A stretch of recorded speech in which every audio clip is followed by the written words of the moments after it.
Hi everyone, I'm Angie and this is... Harold Jones, John L. Scott. I hesitate Did there. you forget who you were? No, I didn't. There was just so much running through my head, I forgot my name for a second. Should we start again? Let's just roll with it. Just roll with it. We got a lot of things going on. I have a short story to tell you. Story time. Story time? You want the story up front? Yeah. Okay, we'll do the story up front. This is, actually, it's still in process, so I will give you the information without any names. We have a transaction. It has not closed yet. It is supposed to close in the very near future. Everything was going smoothly along. There was a couple of minor issues that were taken care of. Everything was sailing to close, and then some furniture needed to be removed from the property. The seller had moved out of country.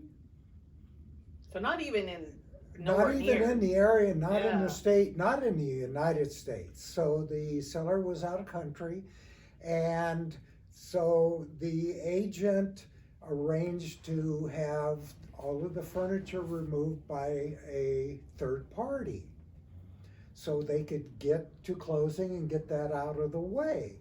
Well, as things happen, some friends of the sellers said they would remove the furniture if they could have it, and the seller said he didn't care. Fine, they could remove the furniture because it needed to, the new buyers did not want any of it. Okay, problem solved. Okay, so then when the friends of the seller are removing the furniture, errors, it could happen to anybody, but it happened to happen to the friends of the seller, and they punch a hole in the wall. So now we're within days of closing, and everything is stopped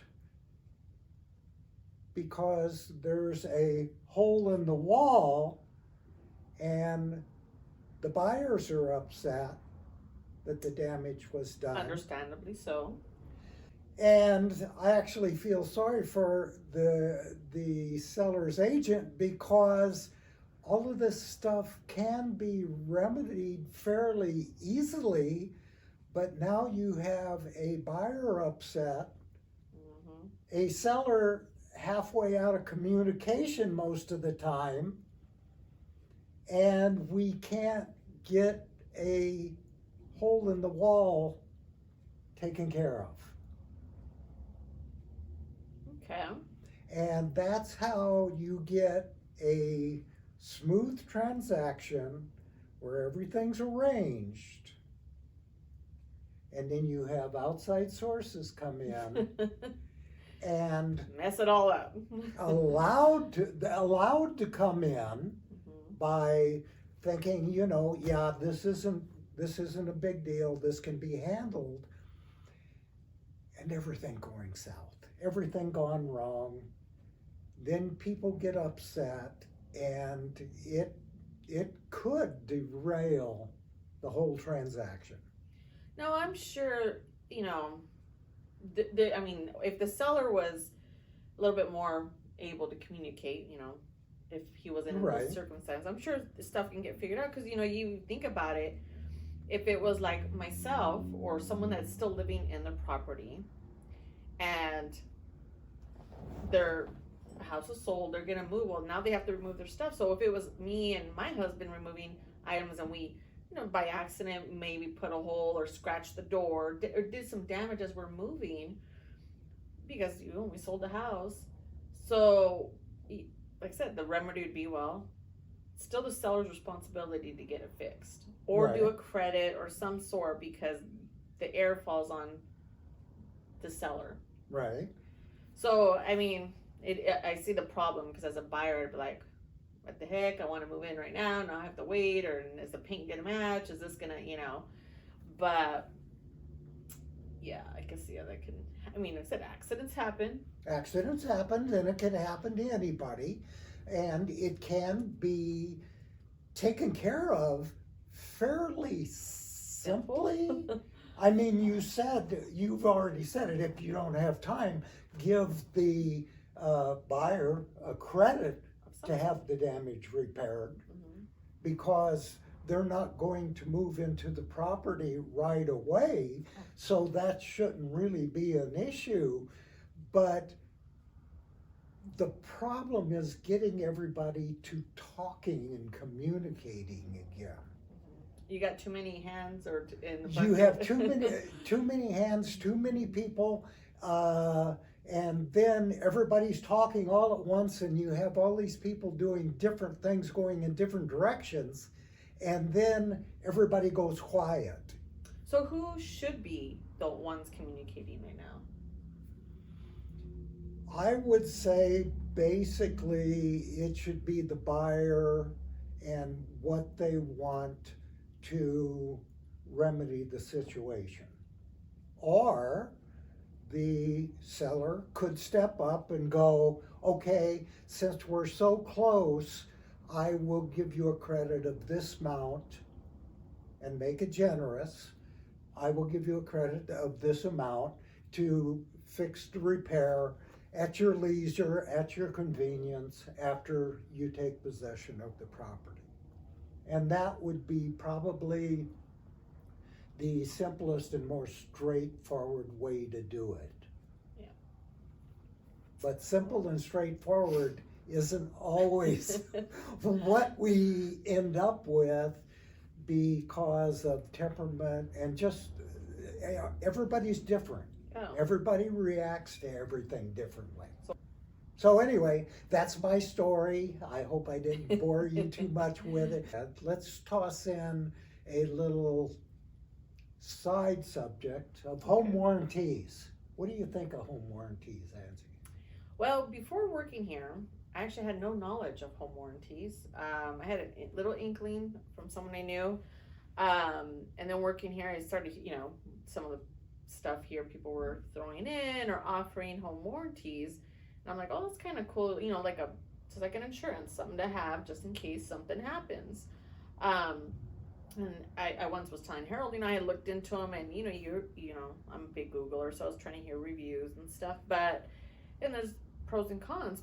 But if it's gonna save you money, where if you have to replace a whole new air conditioner unit that's $14,000, $16,000, depending what you have to do, versus a $75 service fee, for them to come check it out. Well, I'd rather do that than that, So it's that kind of thing. But I'm strongly leaning towards home warranties. And there's so many different companies out there that offer them. Yes, and they range in price, so I mean that is also something to look at. My quick story for home warranties. Another story time. Young gentleman buying his first home. Him and his dog move in. It is at the end of December. It's cold, snow, the whole thing. Him and his dog, they're very happy. They get the keys, they move in. 2 days later, the furnace goes out. He calls me. He has the home warranty. We had that covered. It's taken care of within a day or two, and him and his dog is back to happy. It does work. It's just that little insurance plan. For the buyers and sellers, it's just something you can negotiate into it and kind of help things go along as far as negotiations as something that you're offering. Yeah, it could be like a peace of mind. If you're a buyer and the seller's offering that, that's peace of mind. If something goes wrong with the home, Right. depending which, package they chose, that you have some kind of coverage that's not gonna, cost you an arm and a leg to have to replace or fix yourself. So yeah, I think they're starting to grow a little bit more They're popular. coming around again. Yeah. They're being used a little bit more.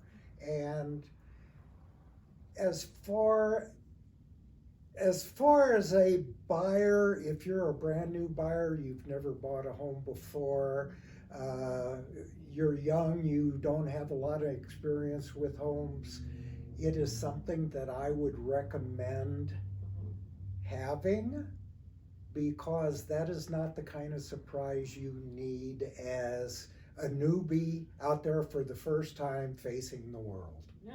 You know, like your client, 2 days in and something happens, if you didn't have that warranty, I mean, I think I would have been livid. I would have been calling my agent, like, they sold me this. So, yeah, I mean, at least. It's another one of those things happen. Yeah. And we know it. Yeah. That's my second story. I've told enough stories for today. It's nap time, you guys. Yeah. Yeah. She's making fun of me, but that's okay. I can deal with it. Anything else? No, we got this weekend. What do you got going on this weekend? We got a couple of open houses that will also be posted. Ironwood and Sunset. So those would also be posted. You can come by and visit if you would like. Not pushing that too hard. We already did enough selling as it is. And speaking of open houses, I've kind of noticed, because I have buyer shoes on, so I've been going to a couple open houses. I've been noticing that they're starting to get a little bit on the popular side. More and more are starting to show up on the weekends for open houses. They seem to be active enough to actually do them. Actually show up, hold an open house, you get enough people through, you get the people on wanting to see what's going on, pricing, or they just want to stop by and chat, find out more about what the market's doing. So they're helpful, and they can be productive. Okay. So yeah, so go enjoy the open houses that Harold's gonna host, and look into the open houses. Sometimes they're just nice to go to. Yeah, especially if you have a little time and nothing else to do. are slightly curious. Yes, absolutely. All right. I think I've told enough and spoke enough. I think I am out of here. Right, guys. Well, have a great weekend. Until next time, I'm Angie, and this is Harold. Bye.